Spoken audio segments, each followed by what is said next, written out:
Hello and welcome to Rise Up Northeast, a joint campaign designed and implemented by three organizations, Dhriiti, The Courage Within, Rangde, and Project Her&Now. We are very excited to have some great speakers today to share their vision, their passion for entrepreneurship and making entrepreneurship accessible to entrepreneurs, to making funds accessible to entrepreneurs so that they can truly rise up. So let's begin with the question. What do entrepreneurs need? What do entrepreneurs need to begin a business? And where does a business begin? Does it begin with an idea, with a product or a service that solves a problem? Or does it begin with a marketplace or a business plan? What if an entrepreneur has all of this but no funds to begin working on that idea? That's where Rise Up Northeast comes in. Rise Up Northeast is a joint endeavor to enable women entrepreneurs, especially our courageous women entrepreneurs from the Northeast, to access funds through social lending. The platform has been built by Rangde and it is being supported by Dhriiti and GIZ so that we can enable and empower women to make the best use of social lending. So what is social lending and how does it work? We will get to know in the next few minutes. Before we begin, I'd like to welcome Ullas Marar from GIZ and Project Head, Her&Now. I would invite him to speak first. A firm believer in the power of entrepreneurship to elevate poverty and uplift societies, Ullas is responsible for steering Project Her&Now. He designs and supports programs for women entrepreneurs from Tier 2 and Tier 3 cities of India. GIZ, on behalf of the German Federal Ministry for Economic Cooperation and Development, and in partnership with the Ministry of Skill Development and Entrepreneurship in Government of India, supports aspiring and existing women entrepreneurs in India. Under the name of Her&Now, the project aims to contribute to a more enabling environment for women-led enterprises in India. Along with 5 implementation partners, one of which is Dhriiti, the project is currently supporting over 400 women entrepreneurs across India. Ullas, my first question is to you. What, according to you, are the challenges in the current banking and financial sector, and when it comes to access for funds for women entrepreneurs?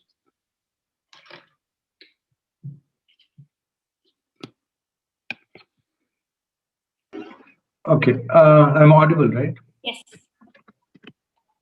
Wonderful. Wonderful. Thanks for that introduction and the warm welcome, Rituparna.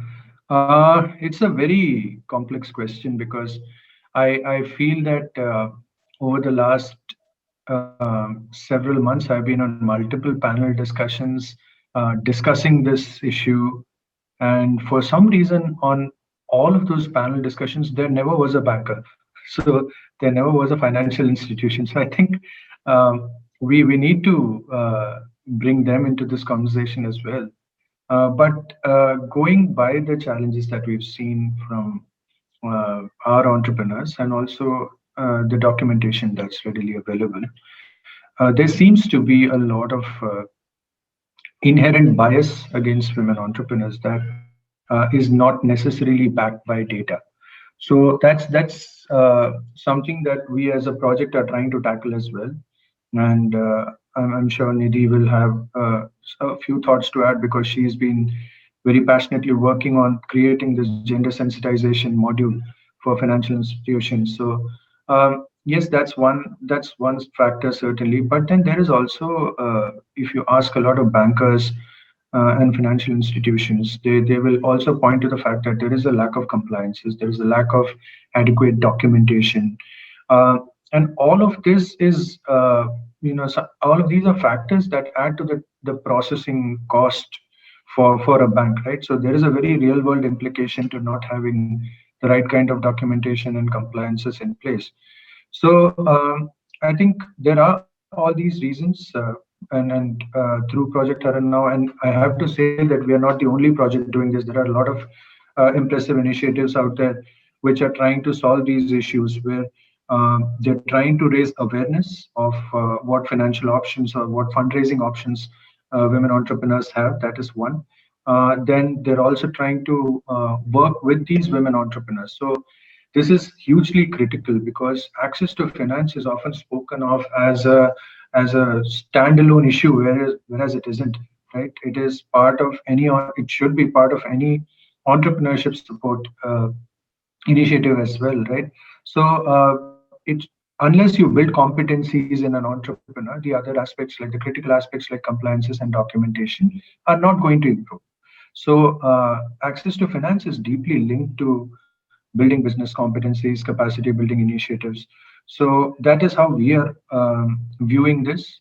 We did a lot of foundational work first in the Northeast with our entrepreneurs.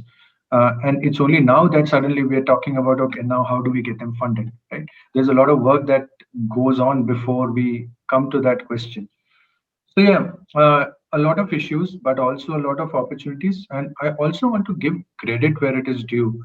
There is a lot of movement from the financial sector and also from the much maligned government agencies. They're all trying in the right earnest to solve this problem.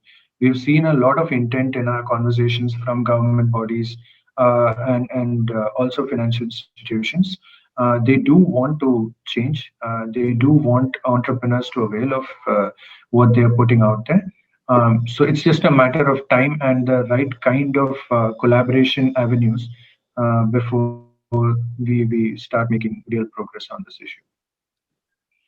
Last, you spoke about challenges as well as opportunities, and I think it's a very important connect between identifying a challenge and then seeing that there is an opportunity for any one organization or group of organizations to come together to solve that challenge, and therefore is an opportunity to collaborate. I think one of the first few people to really spot that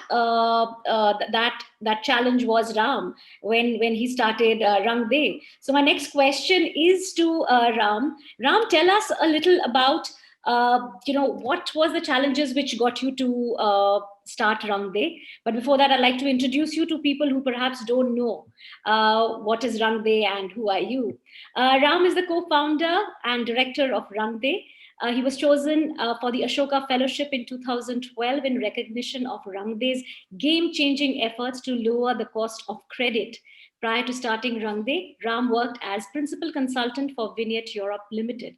Rang De is India's first peer-to-peer online micro-lending platform, founded in 2008.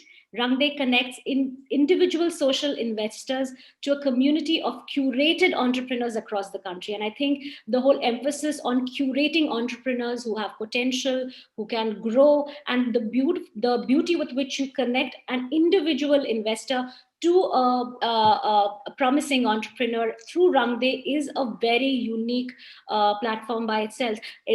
So tell us, Ram, what is the Rang De model, and how does the social lending platform really work?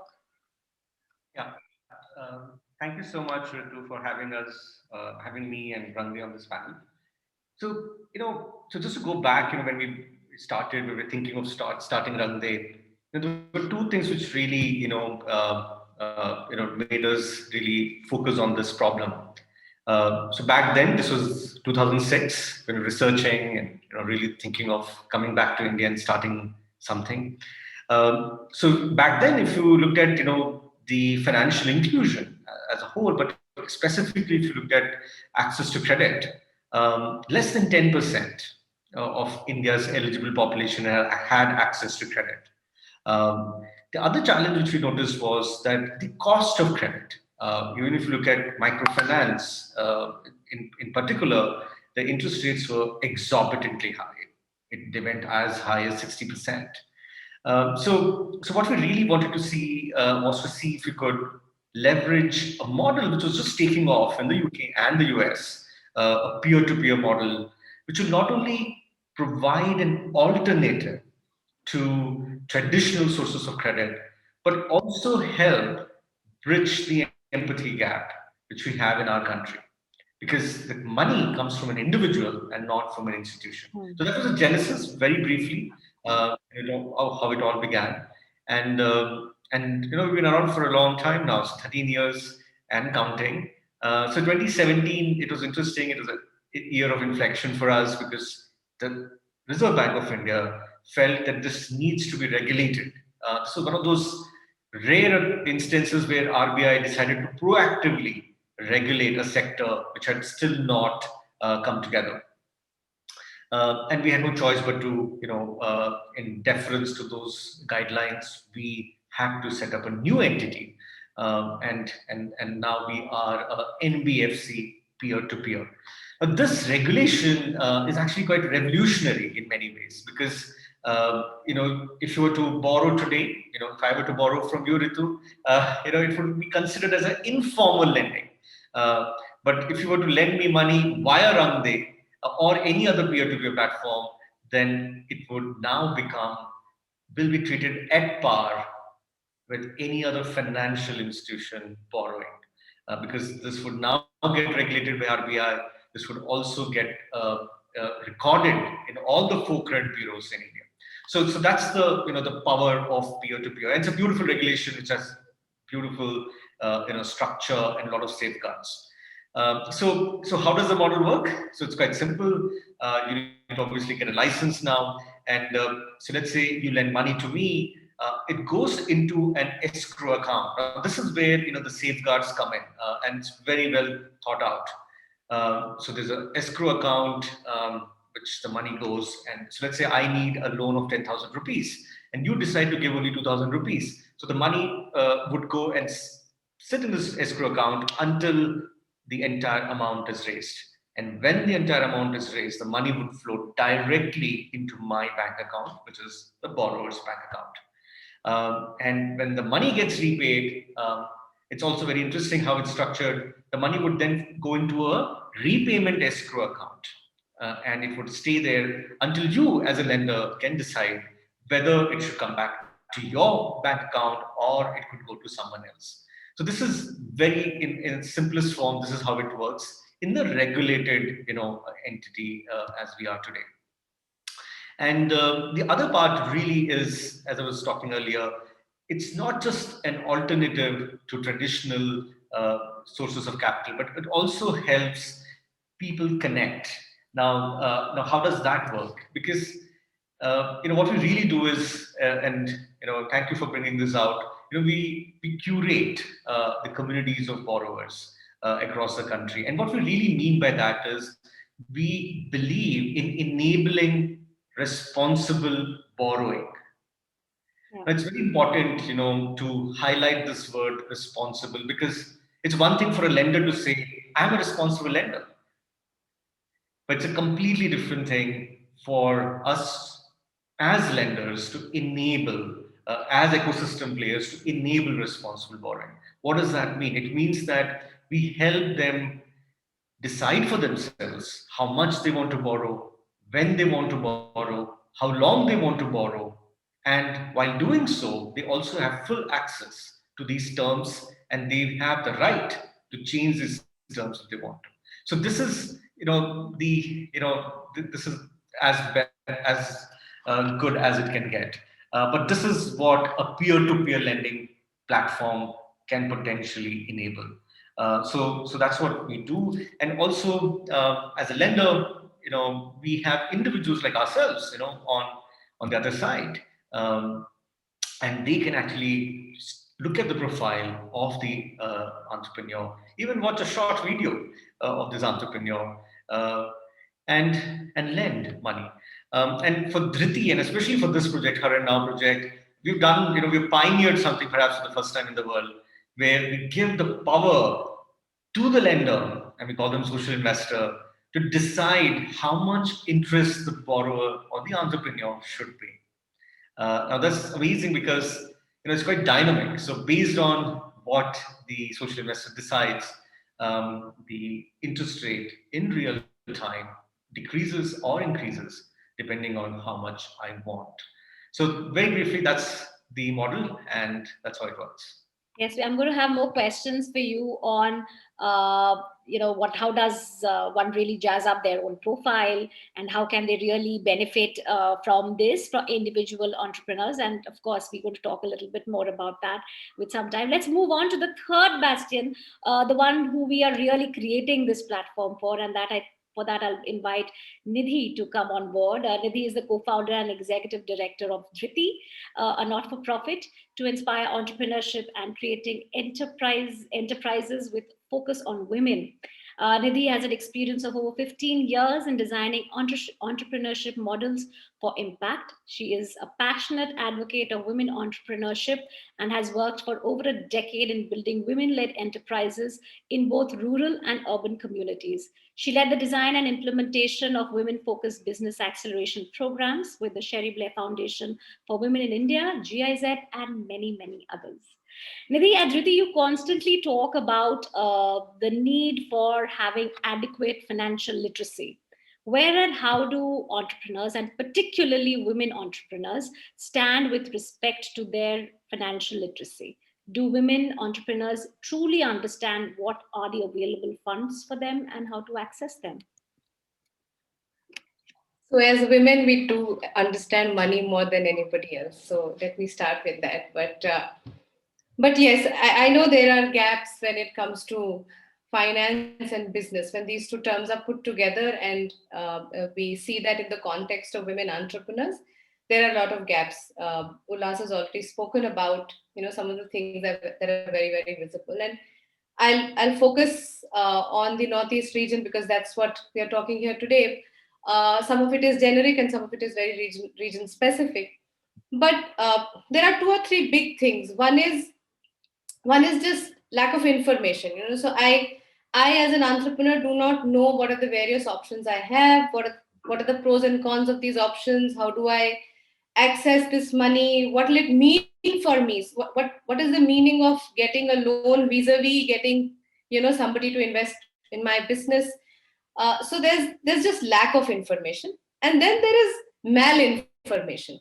I do not have trustworthy sources giving me information that's correct.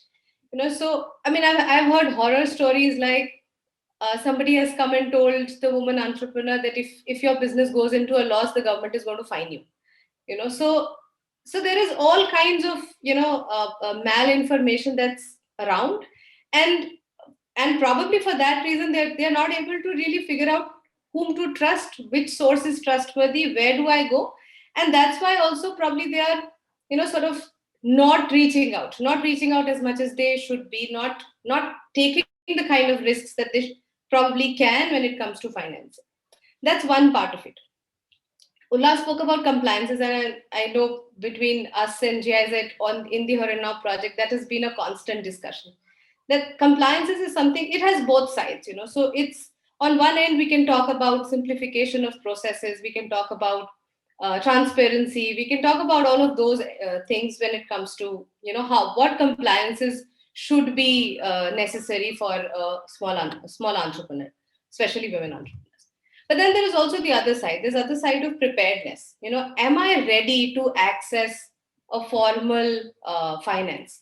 Do I even know what it means to be ready to access formal finance? So compliances also means that, there is paperwork, there is registrations, there is my credit history. In fact, this region, fortunately, unfortunately, has had a culture of subsidies, has had a culture of loan maafi. So there is this expectation that, okay, loan lenge, but then there is also a possibility that tomorrow I might not have to repay it at all, or I might have to repay it partly.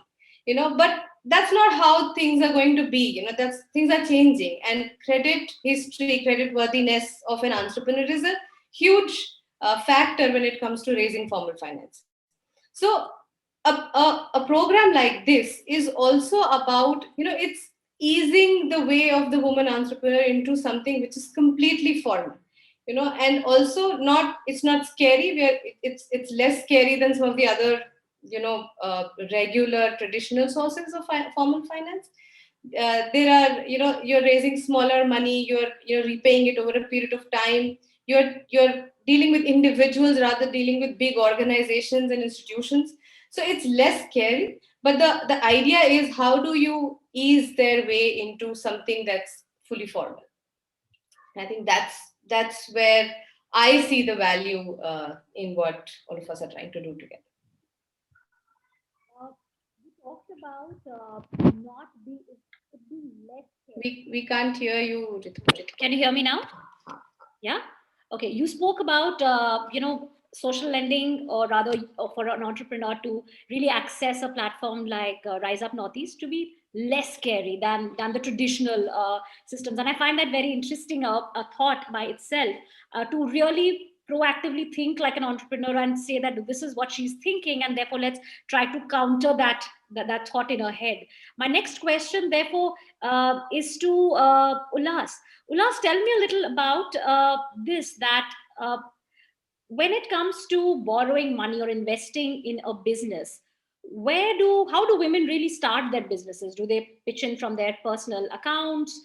They borrow money from their family, from their friends, from their husbands? And why would you recommend women to use a social lending platform like Rise Up Northeast vis-a-vis any traditional form of lending, borrowing that they would be otherwise used to? So yeah, how do they start? They typically are fairly comfortable borrowing money from their personal networks. And that has been the pattern for a long time. But that, I believe, also has something to do with the fact that for the longest time, women entrepreneurs, uh, even if they are serious about the enterprise, they're still not the primary economic actor in their family, right? So, uh, availing of formal financing, all of that is a challenge. And of course, we know that asset ownership, which by extension becomes collateral when we place it in a financial context, that is also low. So typically, women prefer to raise funds from within their personal networks, and uh, there are also studies that show that the processes, the compliances, that paperwork that is involved in going to a bank, for example, that intimidates them. So yeah, that's one thing. I wouldn't personally say that you raise funds by channel X versus channel Y. But I do think that social lending is a very good concept because Ram put it very beautifully earlier, right? So there is a very high level of empathy that comes with social lending in a manner of speaking. So you know that there is the person who is lending to you really believes in the work that you're doing. That's one. Secondly, a lot of the unpleasant touch points are taken out of the equation. When you're raising money through this platform, uh, you are not exposed to the ugly inherent bias there exists in the system, right? You are not asked uncomfortable questions that you are often subjected to in the world outside. So I think this is a far better confidence building channel as well, right? For a woman entrepreneur. So I think yes, those are some of the merits that I see, and that is also why we threw our weight behind something like this, because we really see the benefits that entrepreneurs could get out of an initiative like this. And uh, we don't intend to stop here, right? So we continue to explore other avenues as well. But this is a great first step, I believe, because that is all the more critical now because in an immediate future that we are looking at, we are not talking about scaling enterprises on a growth trajectory. We are talking about helping a lot of scarred enterprises find their way through a very uncertain time. So it is sort of our responsibility as the ecosystem to make this process smoother for women entrepreneurs. So yeah, I think all in light of all of these realities, I truly believe in the power of social media. I think you're on mute. Can you hear me now? Yes. Can you hear me? Yeah. So the one word that we've been hearing a lot from all of you is confidence. Uh, and it's a word which works both ways. If somebody shows confidence, if the social investor shows confidence on an entrepreneur, the entrepreneur also trusts the social investor back. And it's very interesting that Ram on his platform has something called the confidence score. right? Am I right, Ram? Could you tell us a little about it, about what is that and how does that work? Yeah, I think this comes down to what Ullas was mentioning a short while ago, that how do we bring about empathy, right? Because it's all right for us to just rely on the credit score and say that that's the gold standard. What we really wanted to do was to humanize the score, and this is our attempt. So the confidence score essentially is a function of a few parameters. One is the loan profile itself. What does the financial profile in particular, right? So what is the purpose? Why the person is taking? So we have come up with an algorithm based on which we calculate that, and then we come up with we also look at what is the loan product which the person has taken. Is it a 3-year loan product? Is it 1 year? Is it a 6 month? Because it does impact the risk, if you will, because this is our way of underwriting, but doing it in a very human centered way. Then the third thing is obviously our impact partner, how vested they are in this. So we give different weightages to each of these, and then together we come up with the confidence score. Now, the key thing here is we do this very transparently, so you can actually see for yourself, what is the weightage for each of these parameters. When you combine this confidence score with the credit bureau rating, is when you come up with a credit rating for the borrower. Now, because why did we even think so?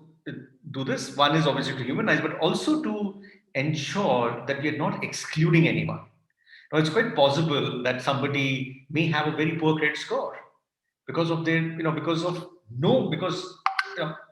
without their fault, right? It could be that something was offered to them, they unwillingly signed up, and they therefore have a default. It's also quite possible that they may be new to credit, first-time borrowers, first-time formal credit borrowers. So there again, the confidence score plays a big role. So it gives a very balanced, view, if you will, of the credit risk which this person may have. So while we are doing a formal launch of Rise Up Northeast, I'm happy to say that we've done a soft launch, trying to test the waters, trying to understand whether what is working, what is not working, how easy is it for women entrepreneurs to create a profile, to make use of the platform, to tell their stories. And I've just helped a little. Sometimes some of the entrepreneurs tell their stories on your platform, and we're happy to say that 5 women entrepreneurs have already raised the funding what they had requested for. So just to ask that question to you, Ram, adding another question is, what are social investors looking for in a profile? And what makes a profile, other than your algorithm that you have, what is it that how does a social investor think? What are they looking for? All right. So I think, they are, looking for value in terms of social value, which their money can create. And especially in these times, as Ullas was mentioning, we are going through some unprecedented times, and people are aware what it means to earn a livelihood, to sustain a livelihood. So right off the bat, there is, we have insights to suggest that people do really want to invest in the Northeast. So that is something very, very heartening. And the reason for that is really that they feel that, there's a lot which needs to be done for the Northeast, and a lot has not been done. And therefore, as an individual, can I play a small role in that? So we've had data over the last 12 years to suggest that, if given a choice between different states in India and the Northeast, they would first cater to the needs of the Northeast and then look at other states. So this is real solid data there. But apart from that, they look at the profile of the entrepreneur. What is it that they're raising this money for? And without a shadow of doubt, women entrepreneurs again get funded faster, much faster than other entrepreneurs. So so essentially it's all about that connect. And also we've been also doing a lot of events around this. Now we've been also trying to see if we could get the social investors to have a conversation with the entrepreneurs. And we've seen very early signs of much bigger engagement. So it's not just about money, but it's also about connecting with them and understanding, how well they are doing. So that's it. Just comes down to, again, the core, which is, can we help people connect on a platform like Runway? Splendid. Let's hear a little bit about women entrepreneurs. And I'm again trying to imagine questions from their head. Which stage of business does an entrepreneur need to be in order to make the best use of Rise Up Northeast? And I'll ask Nidhi that question because she's directly working with the entrepreneurs. She understands their business. She also understands their business needs. So Nidhi, could you take that? Yeah. Rituparna, when we started the project Her&Now, apart from it being a business support program for women entrepreneurs in the Northeast, one permanent discussion that we've always had is that we have to create a solution that's designed for women, not something that is, borrowed from another setting and just superimposed on women. So, and that has been always there in all our discussions, with other partners, with GIZ, internally, with the women. The effort has always been there. So when we started talking to Ram, when we heard about this whole concept and when we started imagining what this would mean, for our women entrepreneurs, I think that was the first connect we saw. So when Ram talks about empathy, when we talk about the confidence score, when internally also how we are evaluating, the profiles of women entrepreneurs who can start, uploading their profiles on the portal. There is, of course, this whole usual, the financial indices, but then there is, information about the community, information about that person, so there are several other things, and we realize that these are factors that one has to consider when one is working with women entrepreneurs. The whole concept of social lending, I think women are individuals who work with relationships. They are not transactional as far as I have seen. They are not transactional. They don't go into a room with the set agenda ki ye nikal ke leke aana, wo nikal ke wapas leke aana. There's so much more that happens when women are around. And social lending as a model, I think, is about that. It is about she knowing that person who's giving the money or investing not just money, but more than money in her business.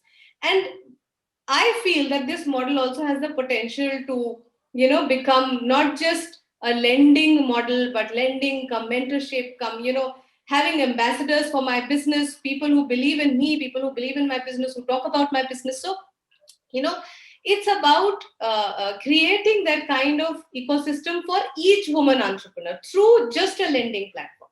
So that is where that's how we got into it, and that's what happened at our end. In terms of what stage of business, so that the ticket size in a model like this is 50,000 to 5 lakhs, right? So there is a certain scale of business that can benefit from that kind of amount, and I think that itself is a gap. It was a gap, that is where it's most difficult to get the money. Informally, probably yes, but formally, it's most difficult to get the money there. So to that extent, it makes sense. It also makes sense for quick needs. So sometimes you have an order and you need money to get that order going. And if you apply for a formal loan, it's going to take, I don't know how many months for that money to come, if it comes. And then your order is gone by then. So it's also understanding that businesses don't, they cannot wait forever. So it's also about businesses that operate in cycles of, a lot of money needed to in one go get the stuff ready, get the order going, and then you go on to the next customer. So those kind of businesses. Of course, there is some level of clarity needed at the end of the entrepreneur. You have to know what you're asking money for. You have to, if we're talking about confidence, if you have to, get any sort of confidence from a person who doesn't know you and doesn't know your business well, and get that person to invest money in your business, you have to have some level of clarity, some level of structure. There's a business plan that we are asking for and all of that. The idea is that you should know where you are, you should know what this money is going to go into.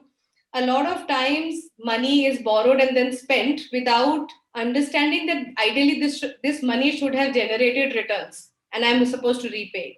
So a lot of our work also with the entrepreneurs is in that direction. What is it that you're asking? How much? Why are you asking this much and not more or less? Why for 6 months? Why not for a year? Why not for 3 years? So a lot of back and forth is around this. A lot of brainstorming together is around this. But the idea is, if the entrepreneur has some level of structure, clarity around where am I headed, what's my immediate need that I'm asking this money for, and this is the ticket size that sort of will meet the needs. I think that's the profile that will benefit.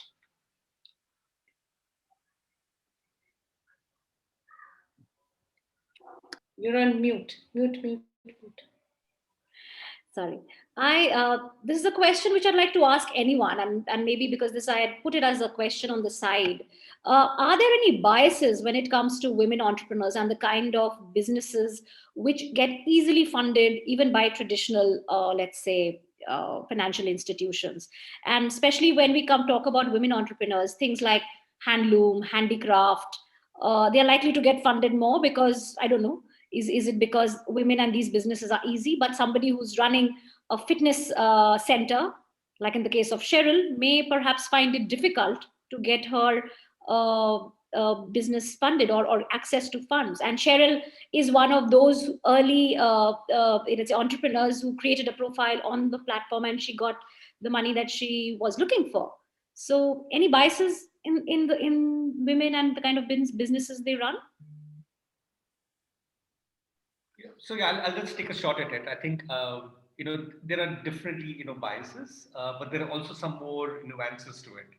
So we have seen, especially in a peer-to-peer platform like Rangde, we've also seen people looking at how much more is yet to be raised. So that's very interesting. So and sometimes they're very keen on being the first one to invest. So these are the other heuristics which also come into play. So it's very tough to really get a handle on that. But I think if you remove all of those, I think they still get funded, right? So the business the nature of the business does not play a big role, unless of course we were to do a bit more. For instance, if we were to allow the lenders to also mentor them, and that is the next level, right? So if that were to happen, then perhaps yes. But because this is just money, and they understand, that this is a business, they don't have much of a say in that, anyways. So the best they can do is lend money. So from our end, I think this is our reading. Right. Ullas, do you have a perspective on this? Sure. So different kinds of entrepreneurship is not set in just one category, right? So if you look at that spectrum, there are the tech and innovation driven startups that we're talking about, which exist in a completely different reality as far as fundraising is concerned. But if you look at the kind of enterprises we are working with as part of Project Her&Now, they are naturally clustered in certain sectors. We intended for this to be a sector agnostic project, but a lot of our enterprises fall in that craft, textiles, food processing sort of bucket. So they do get funded because there is a narrative that has been built up that women entrepreneurship means beauticians, means textile enterprises, so on and so forth, right?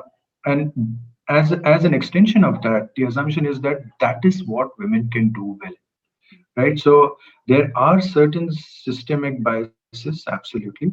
As opposed to that, you brought up Cheryl's case, a gym which has got multiple concerns built into it, right? It's a very what do you call it? It's an offline model. It's a brick and mortar model, right? How do you recover costs that you invest in it? And then, of course, that's not a space you see a lot of women entrepreneurs in. So that becomes another challenge. So yes, there are these biases. It's a long road ahead, as far as disabusing the investor community of some of these notions is concerned. But yeah, we continue to do that. And one of the reasons I think also these spaces get more funded, better funded, is there's a high level of commitment. Typically, if you look at a vehicle like social lending, um, Ram made a beautiful point. A lot of them wanted to fund enterprises from the Northeast, right? And when you're talking about textiles or when you're talking about crafts, there is a very direct, visibility into the beneficiaries as well. You know that they're working with artisans. You know they're working with weavers. So the empathetic investor would find it easier to rationalize something like that, right? As opposed to something like a gym. So I think those are some of the biases that we've observed. Talking about the investor, the social investor, what is the social investor really looking for?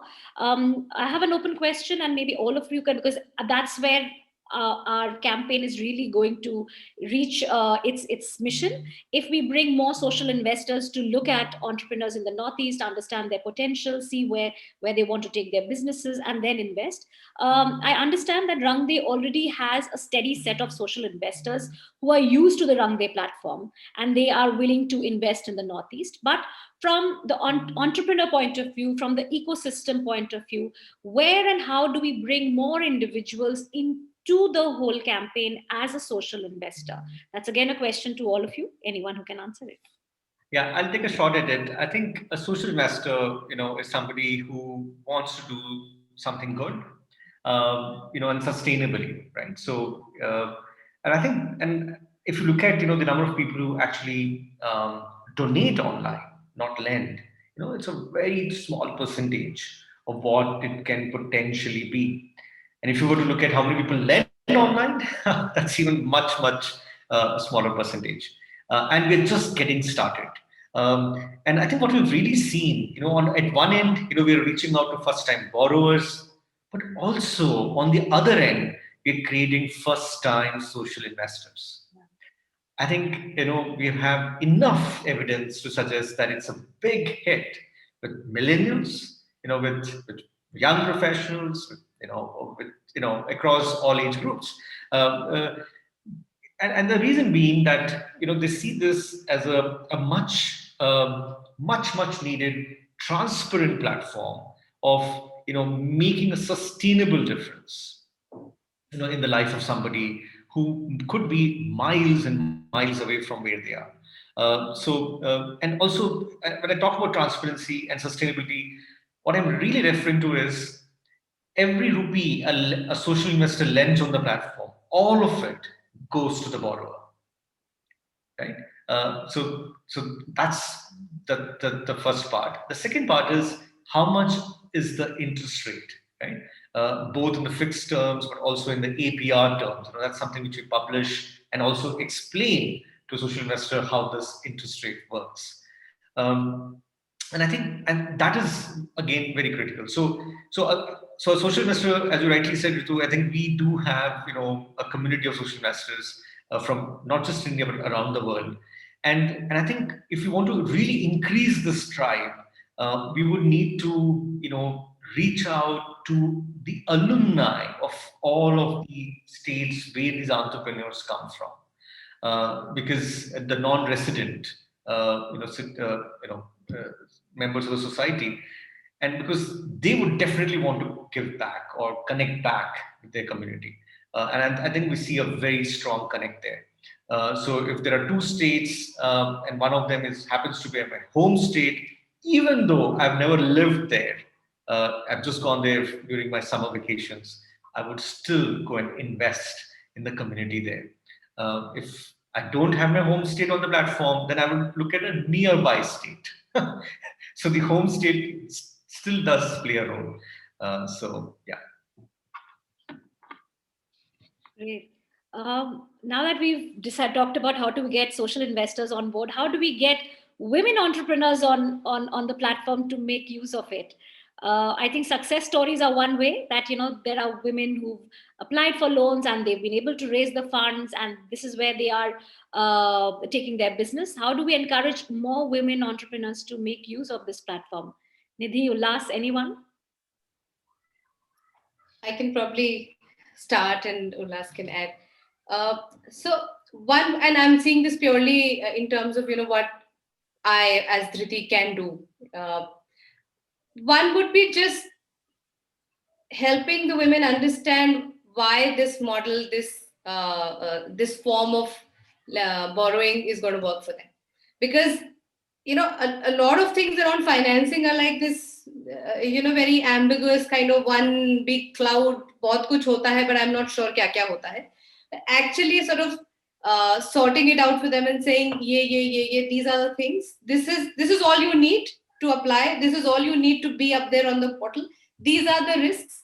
This is what you can get. So sort of explaining the whole thing, and from a because as an organization we understand what the pain points are, probably presenting it to them as solutions of some of those pain points, and not as some big some grand model which somebody sitting somewhere in the world has come up with, and you should become a part of it. Stories will definitely help. I am already assuming that because of the 5 women entrepreneurs who've been able, I was also amazed, frankly, Ram. I'm telling you, we were all sort of waiting ki kaise roll out karega, but we were also amazed. We were so happy to see the way this has proceeded, and I'm hoping that this is how it will continue to be for other women entrepreneurs also, and some of them have started repaying. So it's that simple, and it's also giving the confidence to the women that it's not a yes or a no in terms of how it typically happens with the formal financing institutions कि आपका एक बार application reject हो गया, then तो there's no way you're going to get this loan again. But it's more of it's like understanding your baseline. It's like knowing this is where I stand and these are the areas that I need to work on. If I am able to work on these areas, then I can come back. So it's helping women understand that this is a way to get them access, rather than it's not a rejection process. It's not figuring out कि किसको निकालना है बाहर, but it's actually trying to get more and more people in. That's, I think, that kind of conversation and confidence will should ideally get more women entrepreneurs to apply. Ullas? Sure, I'd like to add a bit to what both Ram and Nidhi have said. Starting with what Ram said, obviously, I also think that social lending / investment is an idea whose time has come, right? So you're talking about Nidhi earlier elaborated it, right? It's between 50,000 and 5 lakhs. It goes against the earlier idea of investment or any kind of giving back, which said that you wait till you retire and then you can spend time giving back to the community. But now you have a very impatient generation, right? A mid-career professional or slightly further ahead in their journey by the time they're in their late 30s, 40, early 40s, they can afford to give 5 lakhs. They can afford to invest 5 lakhs, right? So for a pet project or for something, for a cause that that resonates with them. So for them, a platform like this could be handy. Secondly, a platform like this takes the complexity out of the equation. So I'm not like Ram said earlier, right? If I lend money to someone, that is informal lending, but now I have a formal vehicle for that. So I think as an idea, its time has come because we have a lot of Indians now who can afford to be in this space, who feel deeply about causes, who want to see social impact, and at the same time they don't want to wait till they retire, right? So that's one. How do we get more women entrepreneurs on board? That's a difficult question because that again ties back to the earlier question around access to finance. One way to do it is, as I was saying earlier, much of our storytelling around it has to focus on the ease with which this can happen, right? So we have to tell them that this isn't your conventional fundraising experience, it's easier to do this. And certainly the role models, not just for access to finance, for any kind of women entrepreneurship initiative, if you see, having role models they can identify with, that goes a long way. And we're not talking about someone who is running $1 million IT company. We're talking about someone who is from their community, who is more or less on the same journey that they're on, right? So that gives them a lot of confidence that, okay, if she did it, maybe I can too, right? So that's the other way to do this. But yeah, I think more donors need to take, and I would like to take a moment to speak about the donor community coming from GIZ itself. So more donors also need to back such initiatives, I believe.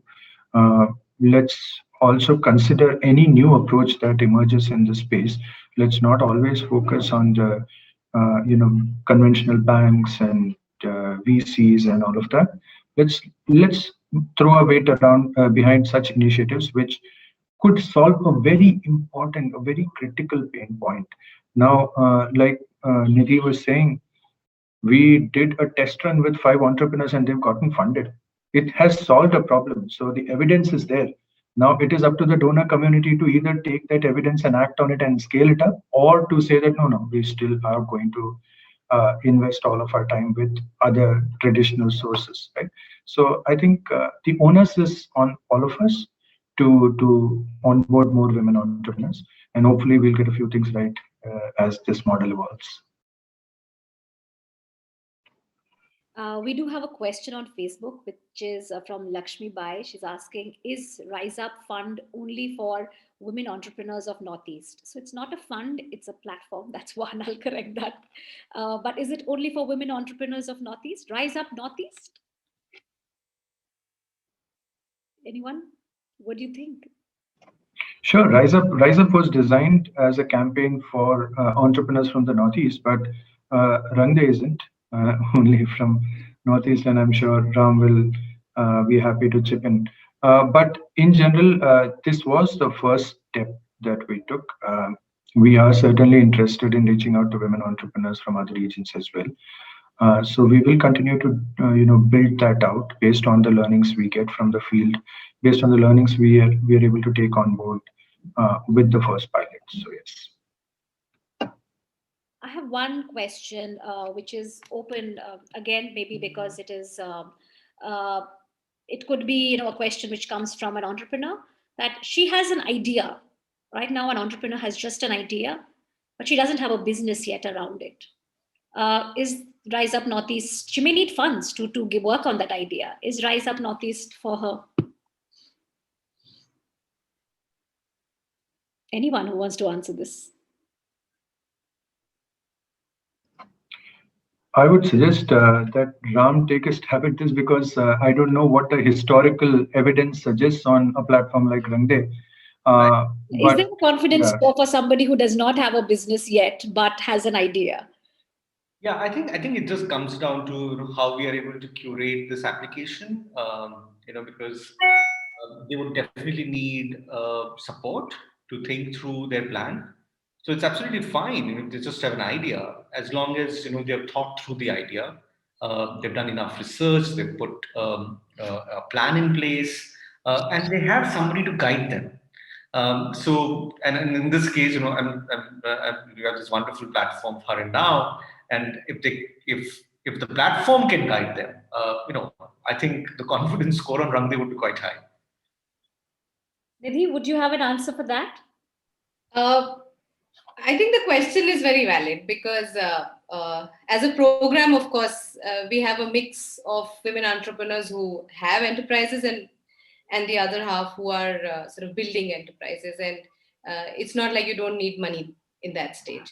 So probably in terms of the nuts and bolts of how this platform works and how the communication goes out, etc., we might need to tweak things. But yes, a platform like this definitely has potential to support serious entrepreneurs at the idea stage as well. Okay, so last question to all of you is, and maybe all of you, each one of you can give very quick answers. What does it mean for each one of you? What is the future for Rise Up Northeast? Where do you see this campaign go in the next few months, weeks, in the years to come? What change will it bring in the ecosystem? Talking from the ecosystem enabler point of view, from the social investor point of view, from the entrepreneur point of view, all of you, what do you think? Where is this going to take everyone? Yeah, I think I'll just go take a shot at it. I think, clearly, the sky's the limit, given that, there are only that many opportunities, job opportunities, which are going to come about. So we need more and more entrepreneurs. We need more and more enabling ecosystems, which will make this happen. Also, I think a social platform like Rangde can also not only be a source of capital, but can also be a source of talent, mentoring, which the entrepreneurs can, make good use of. And that is something which I think we will have to evolve into, because I think we've had enough evidence in our journey so far to suggest that the social investors are not content by just lending money. They want to do a lot more. And I think we need to figure that out, and really make that an integral part of the platform. And once that happens, I think we'll see a much better success rate, and also the ability for the entrepreneurs to scale, because now they will start aspiring, and those aspirations would get fueled by the mentors they would have access to. I can go next. So my vision and aspiration for Rise Up Northeast is at two levels. One is, I see a lot more young entrepreneurial individuals investing in entrepreneurs from the region. So just the engagement of the entire world with Northeast India increases through a platform like this, and individuals who've always wanted to participate in the development process of the country have a very, very tangible way of actually doing that. That's one. The other is that, like I was saying, we've been constantly mulling over how do we build solutions which are designed for women entrepreneurs, and this I see as a beautiful opportunity to learn from our experiences, successes, failures.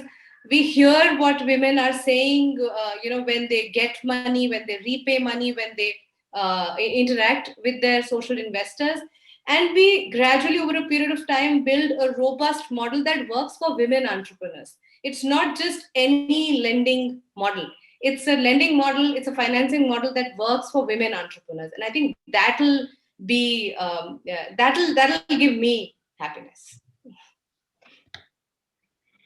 Yeah, so speaking as a donor, I think the scale of the problem is huge. That's the first honest admission I would like to start with, because the mountain we're looking to climb is extremely steep. So I wouldn't be presumptuous enough to say that this will revolutionize the ecosystem or something. But what I hope to see is that together with Rangde and Dhriiti, we are able to create some sort of a proof point, right? That we can then talk about with the ecosystem at large and impress upon them the effectiveness of this approach. So just the last week, interestingly, I was on a call with 4 or 5 donor organizations, and one of the things that we all agreed on unanimously was that we don't talk to each other enough, right? So we don't share best practices enough. It's okay if we are not able to collaborate, but nothing should stop us from sharing information. So my hope is that if the 3 of us can sort of work together and create these proof points and create some sort of evidence, it would be an interesting exercise to then take this to other donor organizations, government agencies, all the various stakeholders who together constitute an ecosystem, and then sort of build confidence, right?